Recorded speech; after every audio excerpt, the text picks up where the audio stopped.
เ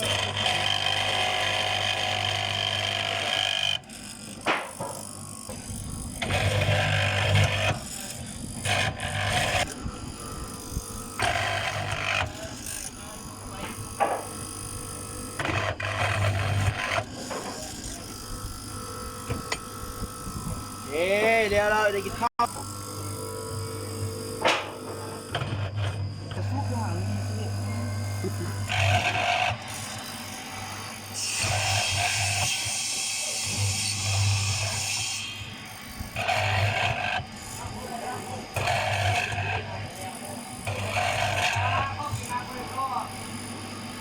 เลยปุ๊บ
อันนี้มันกุ้มซามไหม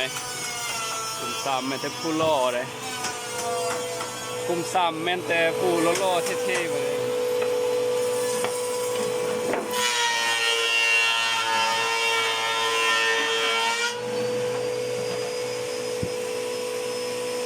ไอ้นุ่มเกือบแตะหัวหน้าทีมเป็นไอ้นุ่มเกือบแตะนี่ทีม3ถือว่าว่องไวกว่าหมู่เลยมัวจิแล้วแล้วเป็นปาดเดือยแล้วเดี๋ยวนี้สมาชิกทีม3นี่มี5คนนะเนาะแม่นแต่ผู้ล่อมาได้ทีม3นี่ นี่โอ้ความหนักนี่โอ้นี่ล่อกว่าหมู่เนาะสูงกว่าหมู่เลยอันนี้ก็ใหญ่กว่าหมู่ตัวตึงมันนะทีมมาเลยอันนี้ก็เก่งกว่าหมู่อีกโอ้อันนี้วัดล่อกว่าหมู่อีกครบทีมเลยเก้าไปได้ถ้าจะชุ่มหักก็มาให้ดูมือหัก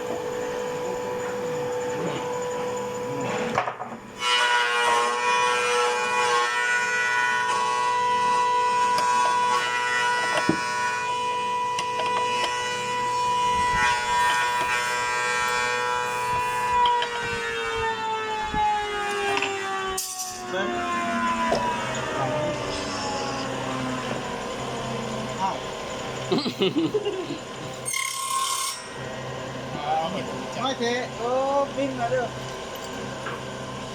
หมดจ้ำ